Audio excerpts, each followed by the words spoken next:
Food pharmacy అనే ఈ చక్కని కార్యక్రమాల పరంపరలో మన వంటింట్లో దొరికేటటువంటి దినుసులతో, వంటింటి పదార్థాలతో ఎలాంటి ఔషధాలు తయారు చేసుకోవచ్చు, ఎలాంటి సమస్యలను తగ్గించుకోవచ్చు అన్న విషయాల్ని తెలుసుకుంటున్నాం. ఈ కార్యక్రమంలో ఒక అద్భుతమైనటువంటి విషయాన్ని మనం తెలుసుకోబోతున్నాం. తమలపాకులో దాగున్న ఔషధ రహస్యాలు, ఆరోగ్య విలువలు, ఈ మొత్తం సమాచారం తెలుసుకుందాం. ఒక మొక్కలో తమలపాకు గురించి చెప్పాల్సి వస్తే కామరంజని, శ్రమభంజని ఈ తమలపాకు. ఈ శ్రమను తగ్గించేటువంటి పదార్థాల్లో ఇది అత్యంత ఉత్తమమైంది, అత్యంత ప్రభావవంతమైంది.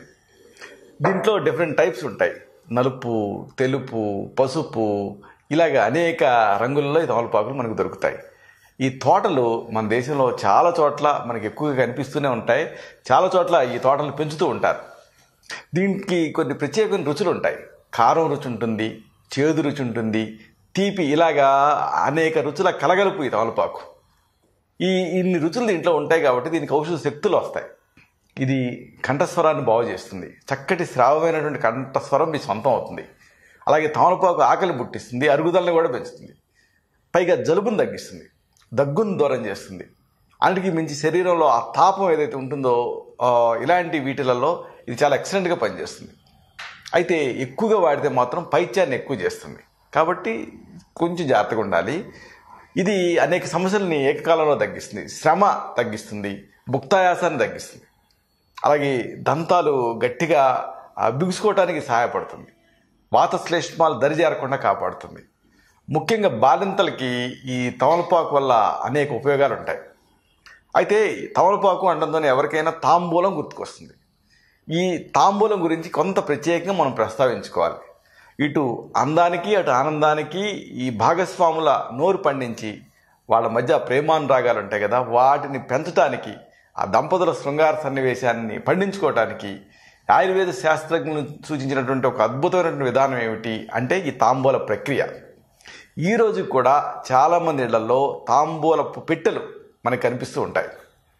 ఎన్నో ఔషధ గుణాలు కలిగి ఉండేటటువంటి ఈ తమలపాకులు, వీటికి కొద్దిగా జాపత్రి, కొంచెం జాజికాయ, కాస్త లవంగాలు, అలాగే యాలకుల గింజలు, పోక చెక్క, అలాగే కవిరి, కట్ట అంటారు, అలాగే కుంకుమ పువ్వు, పచ్చకర్పూరం, కొద్దిగా సున్నం, ఇవన్నీ కలిపి తాంబూలం తయారు చేయాలి.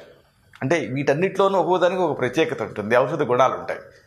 తమలపాకులకి కొద్దిగా జాపత్రిని, అలాగే కొంచెం జాజికాయని, లవంగాల్ని, యాలకుల గింజల్ని, పోక చెక్కని, కవిరి, అలాగే కుంకుమ పువ్వు, పచ్చకర్పూరం, కాస్త సున్నం, ఇవన్నీ కలిపి చుట్టినటువంటి తాంబూలం.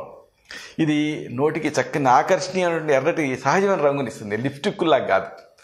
అలాగే వాత కఫాన్ని తగ్గిస్తుంది. అందుకే మించి నోటి లోపల ఏమన్నా క్రిములు ఉంటే వాటిని పోగొడుతుంది, వాటిని నశింపజేస్తుంది. ముఖ్యంగా మెయిన్ ప్రాబ్లం చాలామందికి నోటి దుర్వాసన. దీంతో సోషల్ ఐసోలేషన్ జరుగుతూ ఉంటుంది. అంటే తమను తామే సంఘం నుంచి వేరుపరుచుకుంటూ ఉంటారు, ఎవరిలో కలవలేరు. ఇలాంటి నోటి దుర్వాసన సమస్యను తగ్గిస్తుంది. ఎందుకంటే లాలాజలాన్ని స్టిమ్యులేట్ చేస్తుంది కాబట్టి సహజంగా ఈ నోటి దుర్వాసన తగ్గుతుంది, ఏదో మౌత్ వాష్లాగా కాదు. అలాగే ఆకలి పుట్టిస్తుంది తాంబూలం.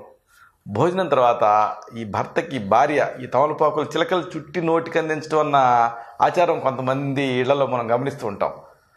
దీనికి ఒక చక్కని ఇండికేషన్ ఉంటుంది. ఆనందాన్ని, ప్రేమానురాగాల్ని ఇది పెంచుతుంది. ఎందుకంటే ఒకళ్ళకి ఇవ్వటం వల్ల ఈ ప్రేమానురాగాలు అనేవి పెరుగుతాయి. తాంబూలానికి ఉపయోగించేటువంటి ఆకులు, వీటిని శుభ్రంగా తడిగుడ్డతోటి తొడవాలి. తుడిచి, ఇక్కడ చాలామంది అలాగా ఆకులు మొత్తాన్ని తినేస్తూ ఉంటారు, కానీ ఈ ఆకుల ఈనెలలో విషం ఉంటుంది, అంటే విషతత్వాలు ఉంటాయి. కాబట్టి ఈనెలను తీసివేయాలి. అలాగే కొనలు కూడా కత్తిరించి వాడుకోవాలి. ఇలా చేస్తే దాంట్లో ఉండేటువంటి దోషాలు ఏమైనా ఉంటే తగ్గుతాయి. దోషరహితంగా ఇది పనిచేస్తుంది, ఆరోగ్యాన్ని ఇస్తుంది. ముఖ్యంగా ఈ తమలపాకులు చక్కని హాయిని గొలిపేటటువంటి మత్తుని కలిగిస్తాయి. అంటే ఆ మత్తు అనేది మీకు మిగతా ఆల్కహాలిక్ డ్రగ్స్ లాగా వీటిలాగా ఉండదు, ఒక రకమైనటువంటి హాయి అనిపిస్తుంది. ముఖ్యంగా కామరంజకంగా ఇది పనిచేస్తుంది. సుఖమయ సంసారానికి ఇది మీకు సహాయపడుతుంది. అలాగే మేహరోగులు, అంటే బర్నింగ్ యూరినేషను, పాలియూరియా, ఇలాంటి మేహరోగులు ఉంటే ఈ తాంబూల సేవన అనేది చాలా ఉపయోగపడుతుంది. ఇక్కడ మీకు ఒక ముఖ్యమైన విషయం చెప్పాలి. ఈ మధ్యకాలంలో ఈ జర్దా కిడ్నీలు వీటిని వాడుతున్నారు. అయితే ఇవి ఎంత మాత్రం మంచిది కాదు. వీటి వాడకం వల్ల మళ్ళీ నోటి క్యాన్సర్లు వచ్చే రిస్క్ ఉంటుంది. అలా కాకుండా ఇప్పుడు మనం చెప్పుకున్న పద్ధతిలో తాంబూలాన్ని వాడితే దాని పరిమితంగా వీటి వల్ల అనేక ఆరోగ్య లాభాలు ఉంటాయి. సరే, ఇదంతా తాంబూలం గురించి. మరి యాజిటీస్గా ఈ తమలపాకుని ఉపయోగించి ఎలాంటి సమస్యలు తగ్గించుకోవచ్చు, ఎలాంటి ఔషధ ఉపయోగాలు ఉన్నాయి, వీటిని వరుసగా తెలుసుకుందాం. బోధకాలు కానీ లేకపోతే వరి బీజం అంటే బీర్జాల వాపు కానీ ఉన్నప్పుడు తమలపాకు అద్భుతంగా పనిచేస్తుంది. తమలపాకుని ముద్దగా నూరాలి. ఈ ముద్దని వేడి నీటితో కలిపి కొంచెం ఉప్పు కలపాలి. తమలపాకుని ముద్ద చేసి దీనికి వేడి నీళ్ళు కలిపి కొద్దిగా ఉప్పు కూడా కలిపి దీన్ని లోపలికి తీసుకోవాలి, సేవించాలి. దీంతో బోధకాల సమస్య తగ్గుతుంది. వరి బీజంలో ఉండేటువంటి వాపు, ఆ పోటు ఇలాంటివి తగ్గుతాయి. కాబట్టి బీర్జాల వాపు ఉన్నా, ఆర్కైటిస్ ఉన్నా, లేకపోతే ఆ బీర్జాల శోధ ఉన్నా, ఇలాంటి అన్ని సందర్భాల్లోనూ దీన్ని వాడుకోవచ్చు. తమలపాకుని ముద్దగా నూరి కొంచెం వేడి నీళ్ళు కలిపి కొద్దిగా ఉప్పు కూడా కలిపేసేసి దాన్ని లోపలికి సేవించండి. దీంతో ఆ బోధకాలు సమస్య తగ్గుతుంది, లేకపోతే ఆ వరి బీజం సమస్య తగ్గుతుంది. వాపు, పోట్లు, ఆ బీజంలో ఆ సలుపులు ఇలాంటివి తగ్గుతాయి. ఇక పార్శ్వపు తలనొప్పి మరొక సమస్య, హెమిక్రేనియా. అంటే తలలో మధ్య భాగం కొంత భాగం ఇబ్బంది పెడుతూ ఉంటుంది, విపరీతమైన నొప్పి అనిపిస్తూ ఉంటుంది. ఇలాంటి పార్శ్వపు తలనొప్పిని కూడా ఈ తమలపాకు తగ్గిస్తుంది. తమలపాకుకి కాస్త కొబ్బరి నూనె కానీ నువ్వుల నూనె కానీ రాసి తమలపాకుని నిప్పు సెగ మీద వేడి చేయండి. లేకపోతే ఆ మంట వస్తూ ఉంటుంది కదా, గ్యాస్ స్టవ్ వెలిగించి ఆ కొంచెం దూరంగా పెట్టి వేడి చేయండి. తమలపాకుకి నూనె రాసి వేడి చేయాలి. ఇప్పుడు దీన్ని వేడిగా ఉన్న తమలపాకుని ఈ కడతల పైన కట్టుకోవాలి.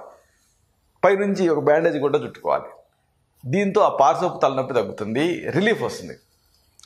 ఇక కొంతమంది ఇండిస్క్రిమినేట్గా మందులు వాడుతూ ఉంటారు, ముఖ్యంగా రసౌషధాలు. ఇలాంటి సందర్భాలలో ఆ పాదరసం తాలూకు ఆ సైడ్ ఎఫెక్ట్స్ తగ్గించడానికి కూడా ఈ తమలపాకు ఉపయోగపడుతుంది.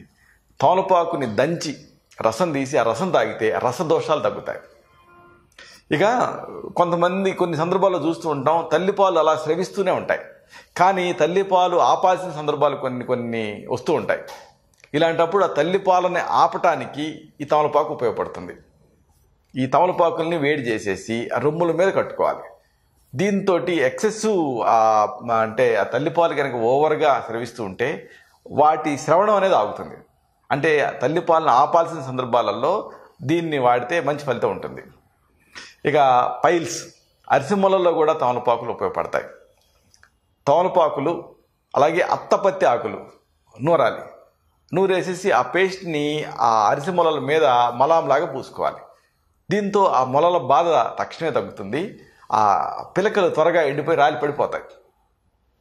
ఇక దగ్గు కానీ కఫం కానీ ఇలాంటి ఇబ్బంది పెడుతూ ఉంటే ఇలాంటి సందర్భాల్లో కూడా తమలపాకు ఉపయోగపడుతుంది. అసలు మేజర్ ఉపయోగం ఈ తమలపాకుకి దగ్గును తగ్గించడంలో, కఫాన్ని తగ్గించడంలోనే ఉంది. తమలపాకుని దంచి రసం తీయండి. ఈ తమలపాకు రసానికి తేనె కలపండి సమానంగా. రెండింటిని కలిపి దాన్ని ఒక టానిక్ తాగినట్టుగా తాగండి, ఒక కాఫ్ సిరప్ తాగినట్టుగా తాగండి. తమలపాకుల రసం, తేనె. దీంతో ఆ శ్లేష్మం, ఆ దగ్గు, ఈ సమస్యలు తగ్గుతాయి. ఇక గొంతు బొంగురు కానీ గొంతు నొప్పి కానీ ఇబ్బంది పెడుతూ ఉంటే ఇలాంటి సందర్భాలలో కూడా తమలపాకు ఉపయోగపడుతుంది. ఇక్కడ మీరు వాడాల్సింది తమలపాకు వేరుని. తమలపాకును వేరు అలాగే మిరియాలు రెండు కలిపి ముద్దగా నూరండి. ఇప్పుడు ఈ ముద్దని బొగ్గను పెట్టుకొని ఆ ఓటను మింగుతూ ఉండండి. దీంతో గొంతు బొంగురు, గొంతు నొప్పి ఇలాంటి సమస్యలు తగ్గి కంఠస్వరం బాగుంటుంది. ఇక చెవిపోటు కానీ చెవిలో చీము కానీ ఇలాంటివి కూడా జలుబు వల్ల ఇబ్బంది పెడుతూ ఉంటాయి, ముఖ్యంగా చిన్నపిల్లల్ని. కొన్ని సందర్భాలలో స్విమ్మర్స్ ఇయర్ అంటాం, అంటే ఈదటం వల్ల వీటి వల్ల ఇన్ఫెక్షన్ చేరి చెవిపోటు వస్తూ ఉంటుంది. ఇలాంటప్పుడు ఏం చేయాలి, తమలపాకుని బాగా దంచాలి. దంచి ఆ పేస్ట్ని గుడ్డలో వేసి పిండాలి. ఇప్పుడు రసం వస్తుంది. ఇలాగా ఈ వేడి చేసినటువంటి తమలపాకు రసాన్ని చెవిలో వేయాలి, స్టెరిలైజ్ చేసిన తర్వాత, అంటే వేడి చేసిన తర్వాత. దీంతో ఆ చెవుల్లో తయారైనటువంటి పుండ్లు కానీ, లేకపోతే చెవి నుంచి స్రావం గారటం కానీ, చెవి పోటు కానీ ఇలాంటి సమస్యలు తగ్గుతాయి.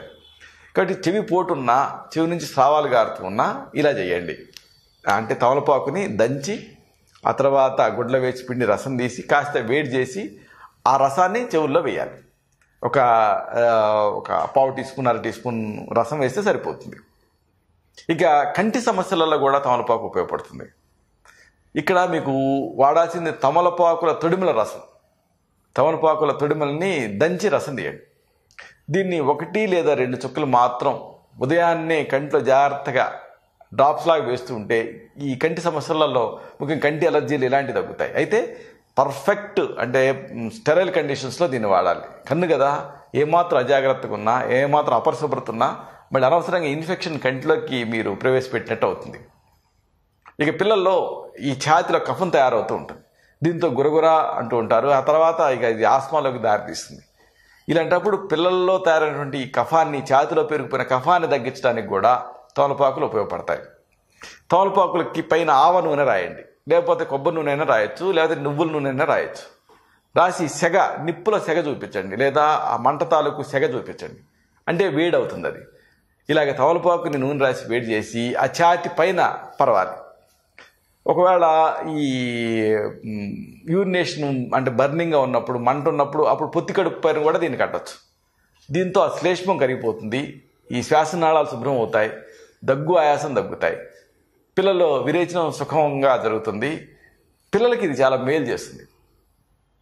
ఇక మూర్ఛలు, అపస్మారం ఇలాంటివి ఉన్నప్పుడు కూడా తమలపాకు ఉపయోగపడుతుంది. ఇక్కడ ఒక ఆసక్తికరమైన ఔషధాన్ని తయారు చేసుకోవాలి. మూర్ఛలు, అపస్మారంలో ఇది రామబాణంలా పనిచేస్తుంది. 9 వానపాములను తీసుకురావాలి. తెచ్చి వీటిని నీటిలో వేసి శుభ్రంగా కడగాలి. ఇప్పుడు ఈ వానపాముల్ని మజ్జిగలో వేసి 1 గంట నానబెట్టాలి.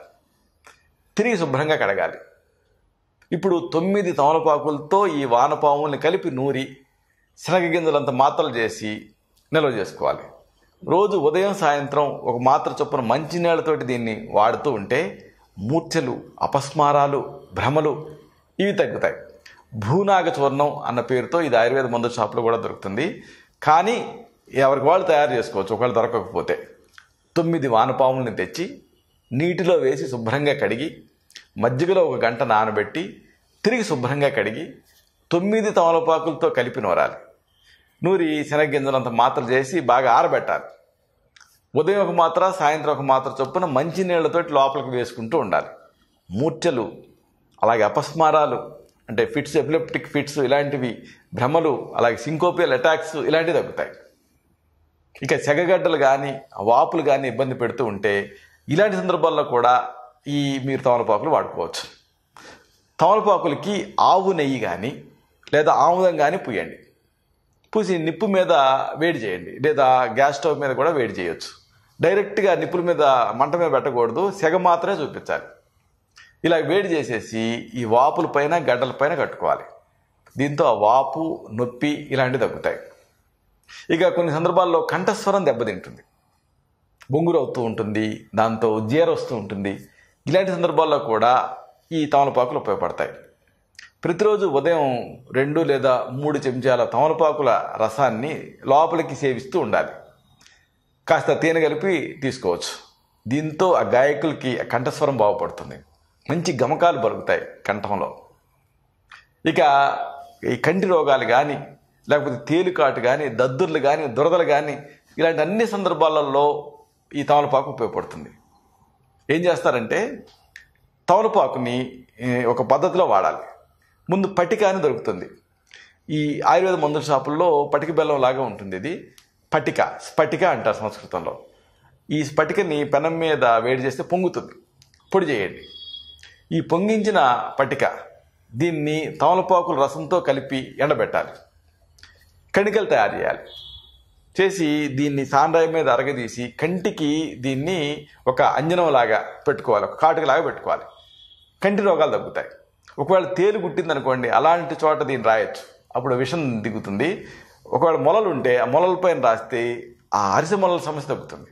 ఒకవేళ దద్దుర్లు ఉంటే ఆ దద్దుర్ల మీద రాస్తే ఆ దురద తగ్గుతుంది, చర్మ రోగాలు తగ్గుతాయి. ఇలాగా ఈ తమలపాకుతో అనేక రకాల సమస్యలను తగ్గించుకోవచ్చు. అయితే ఇప్పుడు మనం చెప్పుకున్నవన్నీ కూడా ప్రథమ చికిత్సలు, గృహ చికిత్సలు. ఒక్కసారి ఈ సమస్యలు ఈ ప్రథమ చికిత్సల స్థాయిని మించి ఇబ్బంది పెడుతూ ఉంటాయి. అలాంటప్పుడు మీ నాడి చూసి, మీ తత్వాన్ని పరీక్ష చేసి మీకు మాత్రమే ప్రత్యేకమైన ఆయుర్వేద ఔషధాలు ఉంటాయి. వీటిని తగిన అనుపాన సహపానాలతో ప్రిస్క్రైబ్ చేయాల్సి ఉంటుంది.